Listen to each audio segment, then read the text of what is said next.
प्रिय विद्यार्थियों, अव्यय जो चैप्टर उसके अंतर्गत हमने जो अव्यय के भेद थे उसमें पहला भेद पढ़ लिया था,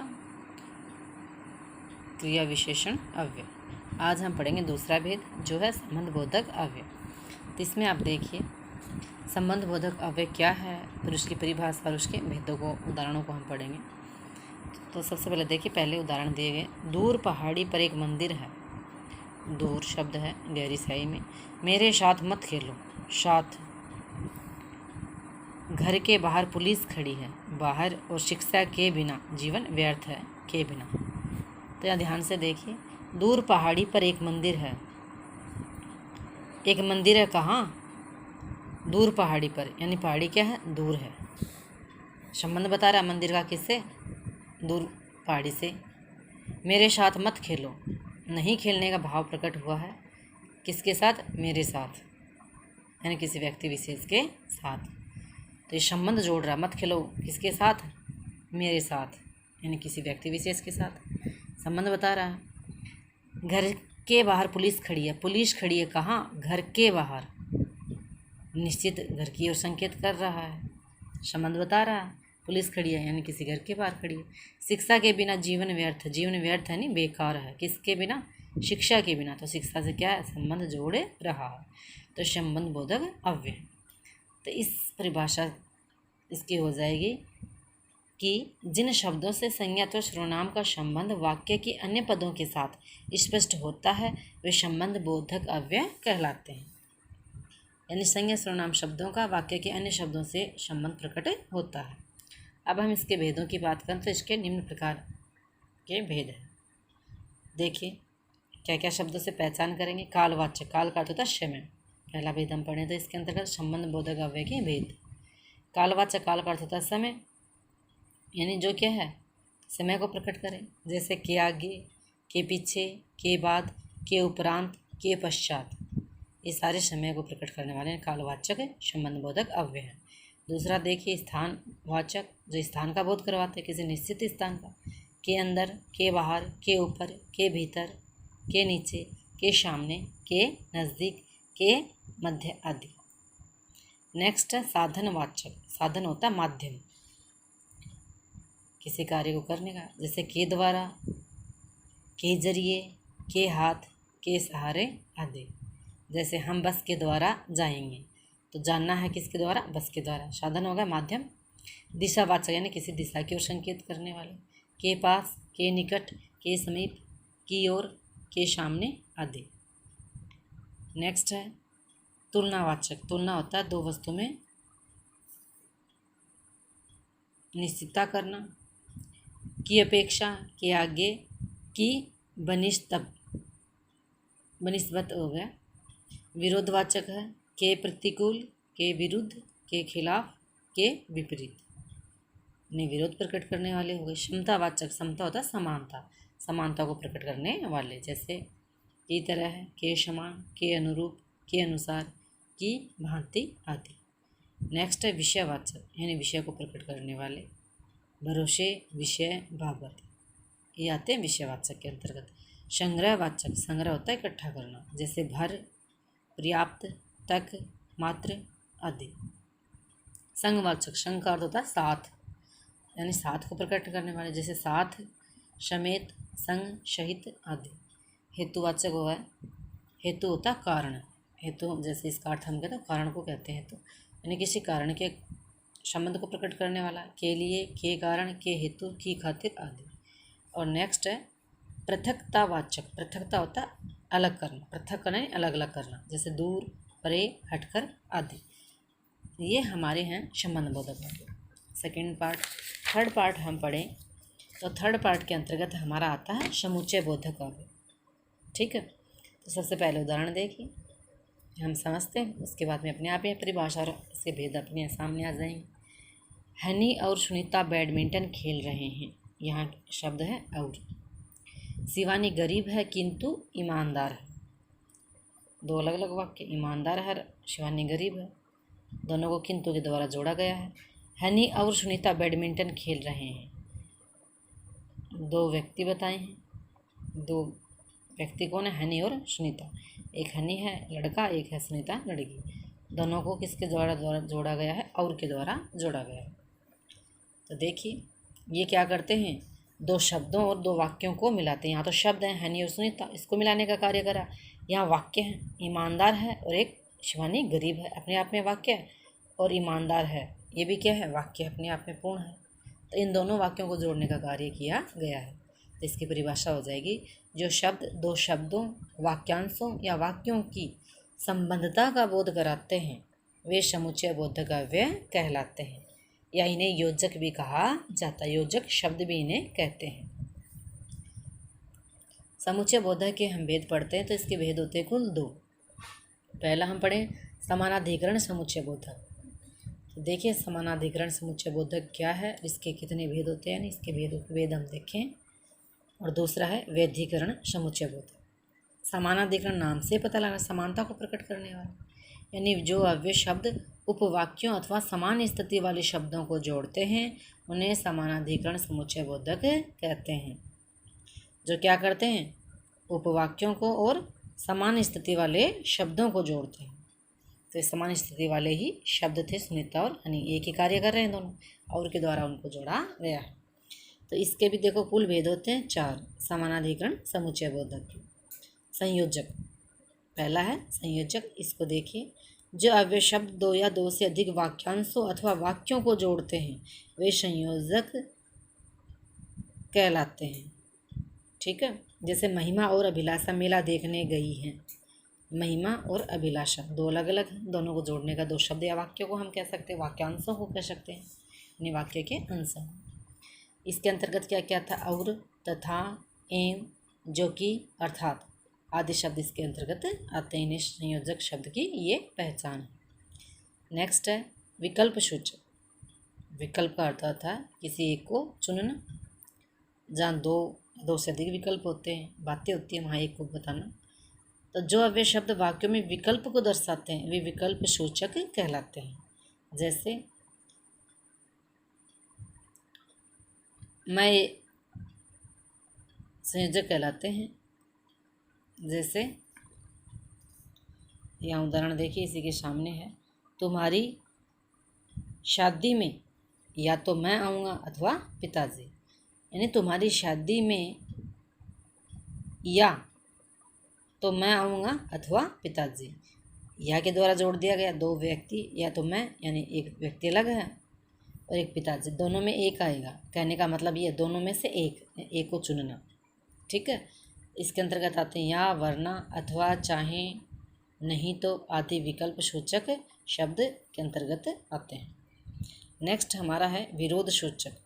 विरोध होता है मनाही करना, प्रतिकार करना किसी का। जो वे शब्द दो वाक्यों में विरोध को दर्शाते हैं वो विरोध सूचक कहलाते हैं। जैसे उदाहरण देखिए, हर्ष आयु में छोटा है लेकिन उसकी अकल बहुत बड़ी है। हर्ष आयु में छोटा है लेकिन उसकी अकल बहुत बड़ी है, यानी विरोध प्रकट कर रहा, उम्र तो छोटी है लेकिन अकल बड़ी है। और लेकिन के द्वारा इन वाक्यों को जोड़ा गया है। तो इनमें क्या क्या आते हैं? और, किंतु, परंतु, लेकिन, बल्कि, मगर, पर आदि विरोध सूचक के अंतर्गत आते हैं। और नेक्स्ट है हमारा परिणाम सूचक।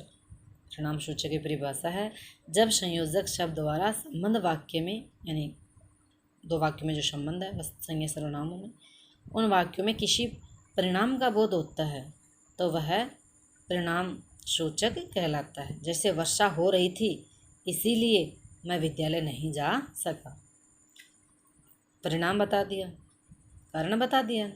वर्षा हो रही थी इसलिए मैं विद्यालय नहीं जा सका। मैं विद्यालय क्यों नहीं जा सका? वर्षा हो रही थी, इसीलिए के द्वारा इसको जोड़ दिया गया है। अब ये तो था समुच्चय बोधक में पहला भेद। दूसरा जो भेद हम पढ़ते हैं वैधिकरण समुच्चय बोधक। तो सबसे पहले इसकी परिभाषा देखिए। वैधिकरण समुच्चय बोधक, जिन अव्यय शब्दों द्वारा एक प्रधान वाक्य में, प्रधान होता है मुख्य वाक्य, उसमें एक अथवा उससे अधिक आश्रित उपवाक्य जुड़ते हैं वे वैधिकरण समुच्चय बोधक कहलाते हैं। यानी एक मुख्य वाक्य होगा और उस मुख्य वाक्य में क्या है, एक या एक से अधिक आश्रित यानी उस पर निर्भर होने वाले वाक्य होते हैं, वो वैधिकरण समुच्चय बोधक कहलाते हैं। जैसे यदि ट्रेन इसी रफ्तार से चलती रही तो निश्चय ही सीमा पर पहुंच जाएगी। यदि ट्रेन इसी रफ्तार से चलती रही तो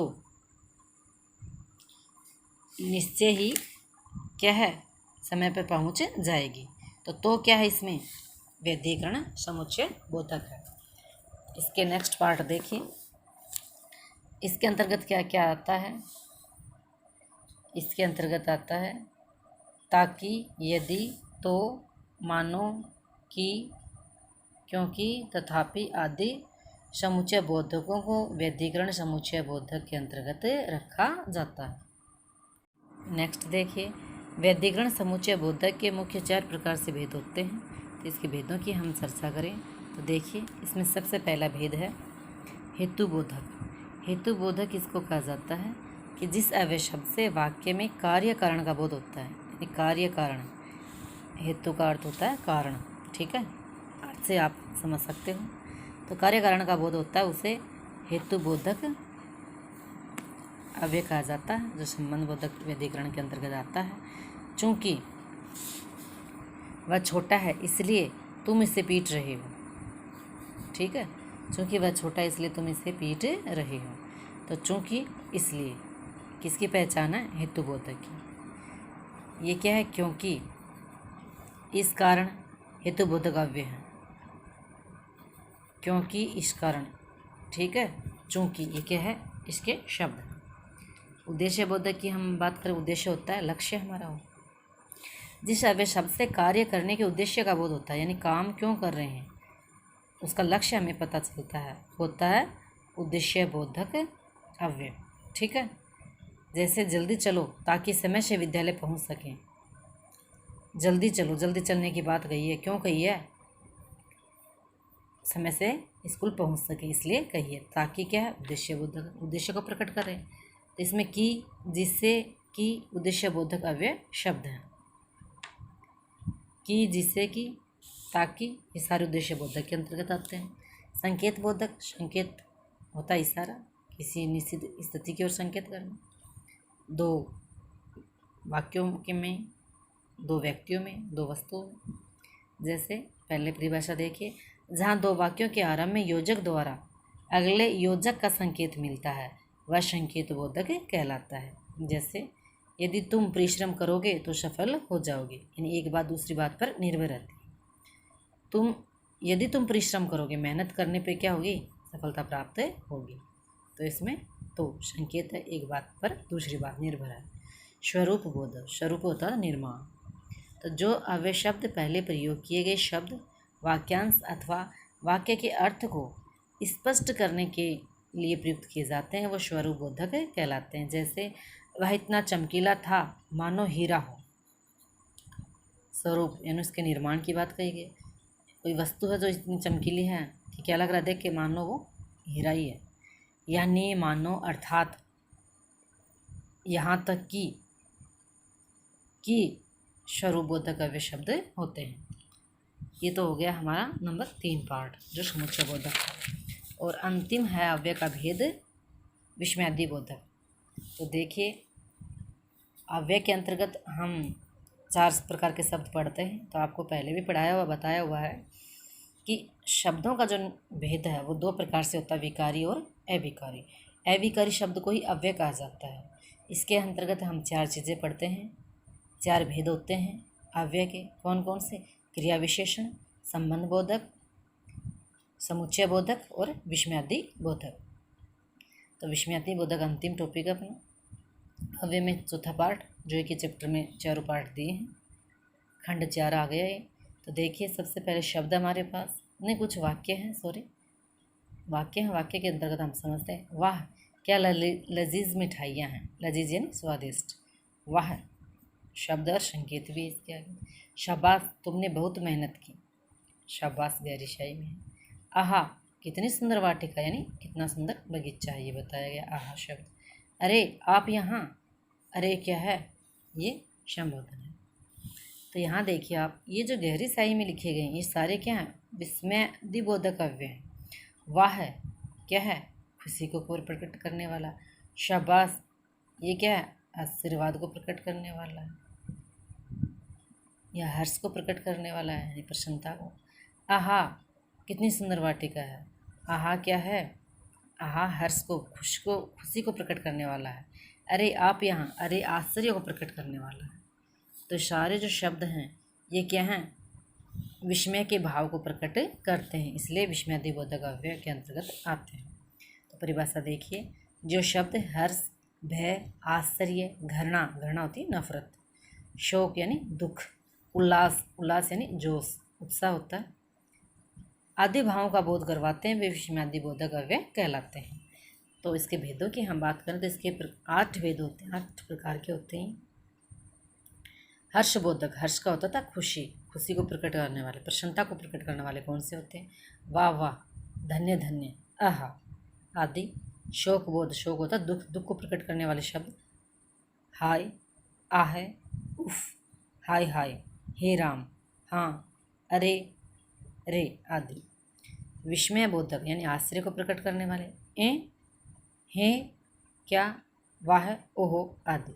घृणा बोधक, घृणा को प्रकट करने वाले, छी, धत, धिक, छी छी आदि शब्द। आशीर्वाद बोधक यानी आशीर्वाद देने वाले। दीर्घायु हो यानी लंबी आयु, चिरंजीवी हो यानी लंबा जीवन जिए, जीते रहो आदि। संबंध बोधक यानी किसी को बोलने के लिए, प्रकट करने के लिए हम करते हैं, अरे, क्या, सच, ओह आदि। भय बोधक, भय का होता था डर, यानी डर को उत्पन्न करने वाले, बताने वाले, डर का भाव प्रकट करने वाले, बाप रे, बाप रे बाप आदि। तो इनसे बनने वाले वाक्य भी क्या है? विस्मयादिबोधक के अंतर्गत है। पहचान ये शब्द है, उसके द्वारा हम जान जाएंगे। और अंतिम है स्वीकार बोधक, यानी किसी बात या मत को मानने वाले, जी हाँ, ठीक, हाँ हाँ, अच्छा, बहुत अच्छा आदि। तो इस प्रकार से अपना चैप्टर कंप्लीट होता है। Thank you.